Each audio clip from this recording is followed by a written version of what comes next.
Hello guys, અમે લોકો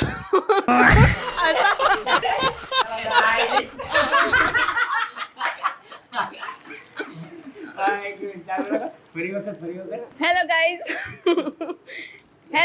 અમે લોકો ચા પીતા હતા ને સાથે ફાફડી બી છે, પણ અમે એવું વિચાર્યું કે સાંજે 6 વાગ્યાની જે સભા છે, અમે એકબીજાને બધા પોતાના મનની વાતોને રજૂ કરે છે. આજે अबे जल्दी बोल, कल सुबह पनवेल निकलना है. અમે અહીંયા ચાની સાથે કરશું, તો ચાલુ કરીએ છીએ. કોનાથી? અનિલભાઈથી. એટલે 2 દશકાથી આ સાયકોલોજીની રિવોલ્યુશન થઈ છે. એમાં ઘણા સાયકોલોજિસ્ટે એવું કીધું છે કે હેપીનેસ છે ને આપણને બહારથી નહીં, આપણા અંદરથી જ મળે છે, બરાબર? અને એ તમારી હેબિટ્સ ઉપર ડિપેન્ડ કરે છે કે તમારી કેવી હેબિટ્સ છે, તમારું કેવું થોટ પ્રોસેસ છે, તમે જેવા વિચારો લાવો છો એ પ્રમાણે તમને ખુશી મળે છે, બરાબર? Happiness is an internal state. It's creating simple little habits day in and day, like setting goals, being grateful. ये मुंह से सुपारी निकाल के बात कर रहे बाबा. ટ્રાન્સલેટર અમે ટ્રાન્સલેશન નથી થતું તે વાંચ્યું હોય ને એમાં અમને ભાવાય. ઓકે, આ બોરિંગ કરમાં એટલે મને હું વાંચું તો મને ખબર મોઢા જોતું ખાલી જો આજુ થાય બાજુમાં જો ઓલો જો એને તો બધું બાઉન્સ જાય છે. એટલે ટૂંકમાં એમ કહે છે કે છે ને હેપી રહેવું હોય ને તો તમારા અંદરથી જ તમને ખુશી મળે, એમ તમારા અંદરના સાયકોલોજિસ્ટ કહે છે. હા, એ તો કહી દીધું, એટલે આવે એનું ટ્રાન્સલેટર. હા, અંદરથી આવે. યસ. તો હા, સાયકોલોજીસ્ટે સાબિત કર્યું હા, આનંદ બહાર નથી, યસ, ઘડિયાળમાં નથી, અંદર જ છે, આપણી અંદર જ અંદર છે. છે. એવું કર્યું ને એના માટે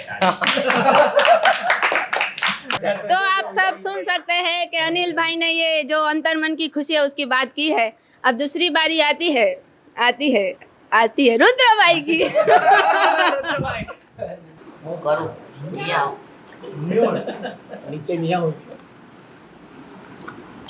આમાં બુકનું નામ છે જીવનને ફરી ઘાટ આપો.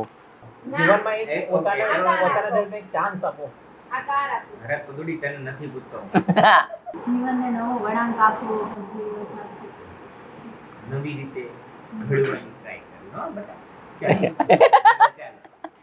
એમાં એક ટોપિક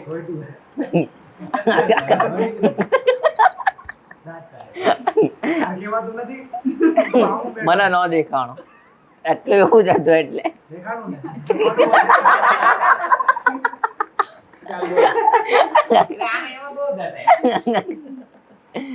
એમાં એક ટોપિક છે અનિશ્ચિત વિચારોને દૂર કરો. એમાં એવું લખેલું છે કે ખરાબ ટેવોનો સામનો કરો અને તેની પર વિજય મેળવો. એક મિનિટ હવે આને ફરીવાર અલગ રીતે બોલતો. ખરાબ ટેવોનો સામનો કરો અને તેની બહુ ધીરે ધીરે બોલે હજી આમ એનર્જી સાથે. ખરાબ ટેવોનો સામનો કરો અને તેની પર વિજય મેળવો. આ જોઈએ આપણે, આ જોઈએ. આગળ કોકને આલુ પૂરી ખાવાની ટેવ. કોઈને ડ્રિંક આને આલુ પૂરી વાળા છે. હા, તમે આલુ પૂરી વાળા, તું આલુ પૂરી વાળા. આટલું મળ્યું છે એટલામાં ખુશ રહ્યો કે આગળ જેટલું મળવાનું હશે તમને એટલું ભગવાન તમને આપી જ દેશે. તમારા નસીબમાં જેટલું હશે એટલું તમને મળી જ જશે. એ ખરાબ ટેવના લીધે તમે ક્યાંથી ક્યાં વયા જાવ ને તમને ખબર જ નહીં રહેશે તમારા જીવનમાં. ચાલ આજે કરી દઉં, કાલથી છોડી દઈશ, પછી બીજા દિવસે ચાલ આજે છોડી દઉં, કાલથી એમ એવું થયા રાખશે. પણ એ ખરાબ ટેવ ક્યારે પડે છે? તમારી સંગત સાથે, કે તમે કોની સાથે રહેવું છો. તને શું લાગે છે કોને કઈ ખરાબ ટેવ છે એવું તું કે? બધાને આમ આંગળી ચીંધીને તારે કહેવાનું. તો અનિલને શું ટેવ છે કે એમની ખરાબ ટેવ છે એમનો ગુસ્સો આવી જાય છે બહુ જલ્દી. પોતાના ઉપર કંટ્રોલ મેળવવાનું શરૂ કર્યું છે. આ હેપીનેસ વાળી બુક વાંચો. ઓકે, ચોઈલ પકડીને બેઠો છે. ચાલો હવે જલ્દી દીદીનું કે. એ દીદી આ તો વધારે વાતચીત જ નથી થાય એટલે ખબર જ નથી. મને એમાંથી નથી ખબર. એટલે તો પહેલી મીટિંગમાં લોકો લગ્ન કરવા વયા જાય છે. એટલે એંગેજમેન્ટમાં ને જોવા જાય તો ત્યાંથી તો નક્કી કરી નાખે કે હા હાલો આગળ વધો. એ તો ઉતાવળ હોય એટલે લગ્ન કરવા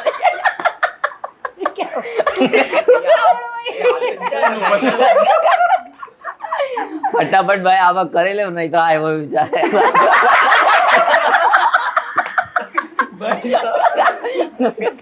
આ દીદી એ દીદી હારે પણ 2 દિવસથી એમને જોઉં છું, બાકી તો એમની સાથે પણ વધારે વાત નથી થઈ. સારું હાલો, આ દીદી એ તો આજે જ આવ્યા. સારું હાલો, બચી ગયા. પ્રશાંત સર એમની ખરાબ ટેવ તો એક પણ નથી. ખરાબ ટેવ છે જ નહીં કોઈનામાં. શું સારું કરી શું શકાય સારું કરી શકે? થોડોક ટાઈમ પર ખાવાના ટાઈમ પર જલ્દી આવી જાય. ખાવા એટલે અમે લોકો ખાવા બેસી જાય અને તો અમે બધા ટાઈમે જમી શકીએ. હા મારી કે તમારે યારે થોડી બંગો લેવાય.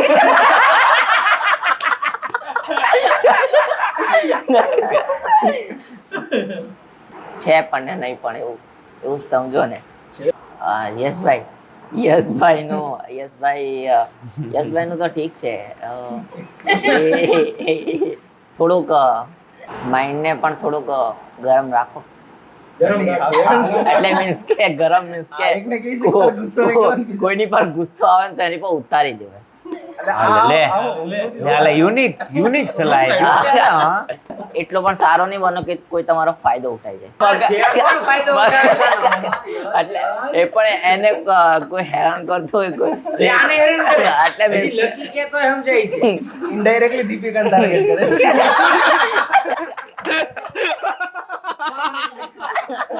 અચ્છા દીપિકા દીદીનું બરાબર છે. એમને થોડુંક પાણી ઉડાડવાનું ઓછું રાખો. તો એક ચમચી ધોઈ છે, મેં પાણી ચાલુ કર્યું, મોટો વળીને મારી પર જ ઉઠાયું પાણી. આવું કોકની મદદ કરે મને આવું.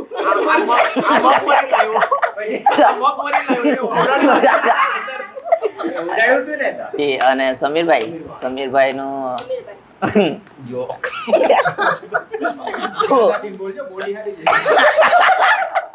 તો થોડુંક છે ને સ્પ્રે થોડુંક આજુબાજુ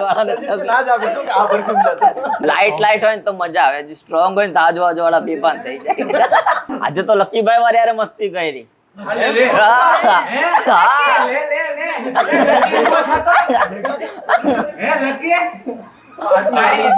મસ્તી કરી જાશો ભાઈ. આ તારી મસ્તીમાં નામ લે છે રુદ્રભાઈ. કરી દીધે લા પડે છે. હું કરી ગયો ઈ તો એ હાથ તો હેન્ડ વોશ ખાઈ લીધું, હેન્ડ વોશ કરાવ્યું. પછી મારું પણ પૂરું થઈ ગયું તો હું પાછળ ગયો તો ત્યાં એ છે ને કાચમાં વાળ સરખા કરતા હતા, સેટ હતા. મેં કીધું કરી લે વાળ બરાબર મોઢું સાફ કર. પછી બહાર આવ્યા તો અંદર ગયો તો ઓલો દરવાજો બંધ કરી દીધો.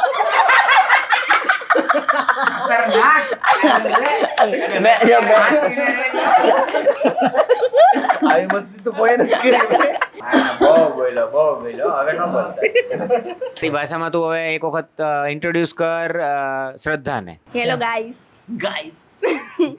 તો તમને એક જણથી મળાવશું. એક સોડી છે અમારે, રૂપાળી, ડાઈ, ડમરી અને ચિત્રકામ કરે છે. કલરની તો વાત જ ના પૂછો. અમે બધા કોમ કરવા આવીએ છીએ, કોમ કરવા ને શીખવા આવીએ છીએ. તમે હોભળો પહેલા શાંતિથી.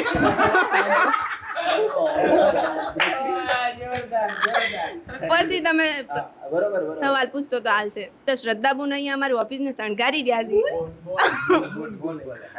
બુન તો હું શું કહું છું, તમે મને પહેલા હોબળી પર. હા તો શ્રદ્ધાબુન અમારે જબરજસ્ત કામ કરવાના છે. એટલે તમને બધાને હે ને આમંત્રણ છે કે અમારી હેપી હનુમાનમાં આવજો અને જોજો. અને હેપી હનુમાન ચાલીસા અને ગર્ભ યાત્રા ગમે તો લેતા જાજો. ના નહીં જોય અમારે અમે હૃદયથી તમને આપશું. એટલે અમે હે ને સુંદર ભાવથી તમને આપશું. એટલે તમારામાં એવો ભાવ જાગશે વાંચવાનો. એટલે અમને ભરતા રહેજો. મારું નામ છે દીપિકા અને સ્વાગત છે ફરી તમારું હેપી હનુમાન અમારી કંપનીમાં. જય શ્રી રામ. આજે મેં વાલ્મીકી રામાયણ જે છે તે વાંચી. પહેલું ચરિત્ર દશરથ રાજાનું હતું, એ મેં વાંચ્યું. એમાં દશરથ રાજાનું જેનામાં કર્તવ્ય નિષ્ઠા છે અને એ બધા ગુણોનું એમાં વર્ણન કરેલું છે. એન્ડ પછી એને લાઈફમાં જે ભૂલ કરી હતી કે તે ગમે સિચ્યુએશનમાં બહુ ભાવુક થઈ જાય અને ભાવનાઓના આવેશમાં આવીને તે ગમે તેને ખોટા વચનો અને તેને વચનો આપી દે છે કે તમે જે માંગો તે હું કરીશ. એવી રીતે એણે કઈને વચન આપેલું છે તે જેને બાદમાં બહુ ભારે પડ્યું છે. અને એનું જે એમ જે કુળ હતું રઘુકુળ, એની જે શાસન વ્યવસ્થા હતી તેના વિરુદ્ધ એણે વચન આપ્યું હતું, અને તોય તે પછી છેલ્લે પોતાની ઈ રઘુકુળની જે ઓલી શું કહેવાય હા એ રીતને પાળવા માટે, એ કલંકિત થવા માટે પણ છેલ્લે તૈયાર થઈ જાય છે ને. તો અમારા શ્રદ્ધાબુને બહુ ઊંડી વાતો કરી છે રામાયણની, અને દશરથ રાજાની વાતો કરી છે, કૈકનની વાતો કરી છે, ને હવે આપણે વારો લઈશું બીજાનું યશનો. અમારા ભાઈબંધનો લેવો તો પડે ને, આવતા ને. બધાની દ્રષ્ટિએ કર્મ શું છે? તમને નથી પૂછતો, તમને પૂછો ત્યારે તમે જવાબ આપો. કર્મ એટલે આપણાથી થતો હોય જ્યાં સુધી એટલું આપણે બીજાનું સારું ઈચ્છીએ, સારું કરીએ. બોડી બિલ્ડિંગ બનાવવી કર્મ છે. કર્મ છે. કર્મ એટલે આપણા મનના વિચારો જે આપણને કરાવે છે, મનના વિચારો જે કરાવે. કરીએ છીએ આપણે. ઓકે. કર્મ એટલે આપણે ગમે તે કામ કરીએ છીએ, બરોબર? હા. અને કર્મનું બીજું કહીએ ને તો કર્મમાં આપણે બધા એમ કહીએ છીએ કે આપણે જો ખરાબ કર્મ કરીએ તો આપણને ફળ આવતા જન્મમાં પણ મળે. તો એ કર્મ કરો તો એનું ફળ ગમે ત્યારે આ જન્મમાં મળી શકે. કર્મ એટલે કોઈ ક્રિયા કરવી, કાં કોઈ વસ્તુ આપણો મીન્સ આપણા હેતુ હોય, કાં કોઈ ઈચ્છા હોય, આવા માટે આપણે જે કરવું એ કર્મ. કર્મ એટલે જે આપણે બેને કીધું એમ ક્રિયા તો ખરી જ, પણ હરેક ઘડીએ મતલબ આપણે વિચારી છીએ એ પણ આપણે કર્મ છે. એટલે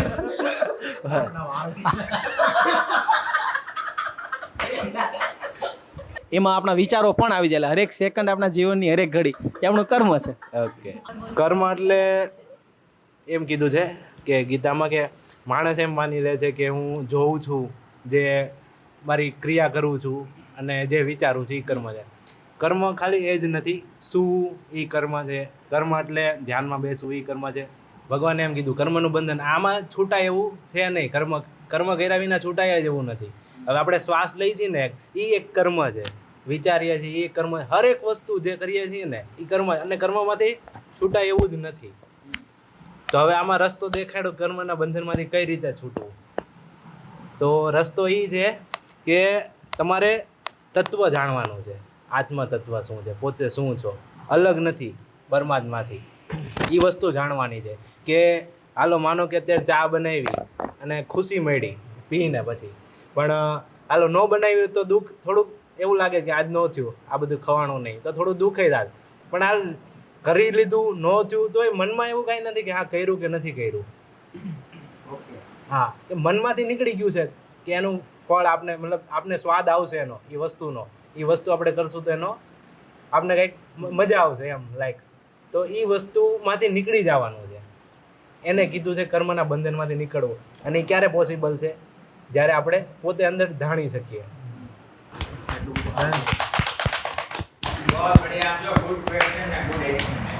એટલે આનું નામ જ ગીતાકાર બનાવી દેવાનું. ગીતાકાર આત્મા લકીની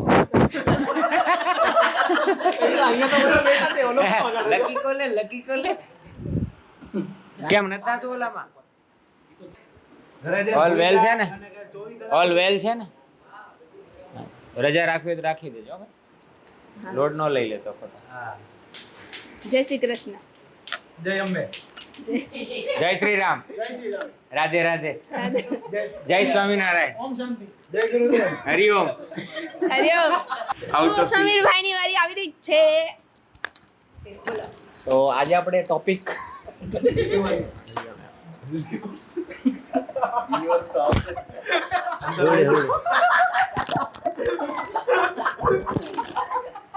છે પાવર, મની અને ઈગો.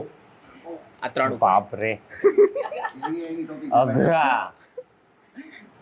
તો આપણે જે એફર્ટ આપણે જે એક્સપાન્ડ કરીએ છીએ, જે આપણે કામ કરીએ છીએ, જે આપણે એક્સપાન્ડ કરીએ છીએ, તો એમાંથી આપણને મોટિવેટ થઈએ છીએ. મોટિવેશન એટલે કેવું મોટિવેશન કે એકદમ બોરિંગ મોટિવેશન નહીં, કે આપણે પ્યારથી કંઈક એટલે એમ એઝ અ લવ આપણે મોટિવેટ થઈએ છીએ કાંઈ પણ કામ કરીએ છીએ. અને જે આપણે એક્સપાન્ડ કરીએ છીએ ને તો કેવી રીતે કરીએ છીએ? જ્યારે આપણી પાસે પાવર હોય છે કરીને, અમારે આટલી પાવર છે કરીને, અને સેક ઓફ મની, અગર મની અને પાવર તમારી પાસે બે છે તો એ માણસને ઈગો આવી જાય છે. સૌથી પહેલાં તો આપણે જે હેપીનેસ આપણને જોતી હોય છે, જ્યારે આપણે ઈગો રાખીએ છીએ તો એ હેપીનેસ આપણને મળતી નથી એ ટાઈમ ઉપર. અને ક્યારે પણ તમે આપણે મની, જે પૈસા આપણે પર્સનલ યુઝ માટે આપણે ગેઇન કરીએ છીએ, તો એ આપણે પોતાના માટે ગેઇન કરીએ છીએ.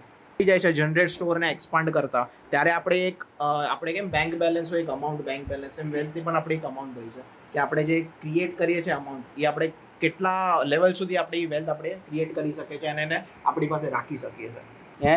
એને વારા ઘડી એક્સપાન્શન શબ્દ વાપરો. એક્સપાન્ડ એટલે તમે તમારી યુટ્યુબ ચેનલને જે એક્સપાન્ડ કરો, તમે તમારા પરિવારને એક્સપાન્ડ કરો, તમે તમારા નોલેજને એક્સપાન્ડ કરો, તમે તમારા શરીરને સ્વસ્થ બનાવો એને એક્સપાન્ડ કરો, તમારા બિઝનેસને એક્સપાન્ડ કરો, તમારા સંબંધો એક્સપાન્ડ કરો. આ દરેક વસ્તુ કરવાની અંદર જે વસ્તુ માણસને જોઈએ, એક વસ્તુ પાવરની વાત આવી, ઈગોની વાત આવી, પૈસાની વાત આવી. હવે એનું જ એક્ઝામ્પલ કે જો એને એક્સપાન્ડ થવું હોય ને તો એને એનું નોલેજ, એની આવડત, એના પૈસા એને શેર કરવા. લોકો મારું માને, લોકો મને રિસ્પેક્ટ આપે, લોકો મને ચાહે, એ એક્સપાન્શન છે. આ મને ચાહવી જોઈએ, આ ચાહવા જોઈએ, આ ચાહવા જોઈએ. કોઈને કોઈ ગમે કે તું મને નફરત કરે, કોઈને કોઈ ના ગમે, તો પણ એમાં આડું શું આવે? ઈગો. મોટા ભાગે ઈગો આવે. આ બધી વસ્તુઓમાં એને જે અદ્ભુત ટોપિક છે એ વસ્તુનો, એ વસ્તુ આપણે સમજવી પડે. અત્યારે બધાની રીતે કંઈક છોડી રહ્યા છે, ત્યારે બધા કંઈક નવું પામી રહ્યા છે. જેણે પ્રોબ્લેમ્સ વધારે જોયા છે ને એને થોડું એનો પોઈન્ટ ઓફ વ્યૂ ડેફિનેટલી અલગ હોય થોડો, પણ પછી પ્રોબ્લેમ જોયાનો અહંકાર આવે કે મેં વધારે જોયા છે, મારા પપ્પા ગયા છે, મારા પપ્પા ગયા છે, આને એના પપ્પા ગયા છે. આખા જગતમાં કેટલા લોકોના બાપા નહીં હોય, પણ મેં બહુ દુઃખ સહન કર્યું, મારે આ. તો એ એક પ્રકારનો તમારો એ જ થયો કે ભાઈ તમે ખુદને કેમ એવા સ્થાને મૂકો છો. It doesn't make any difference. Expansion એ વધારવો હોય ને તો આ ઈગો હેઠે જોઈએ સૌથી. એ જ પથ્થર જીકે સૌથી વધુ. એ પૈસાથી આવી શકે, ઈગો માત્ર જ્ઞાનથી પણ આવી શકે. તમે સમજાવું તો સમજ પડી. બને ગુડ. જય શ્રી રામ.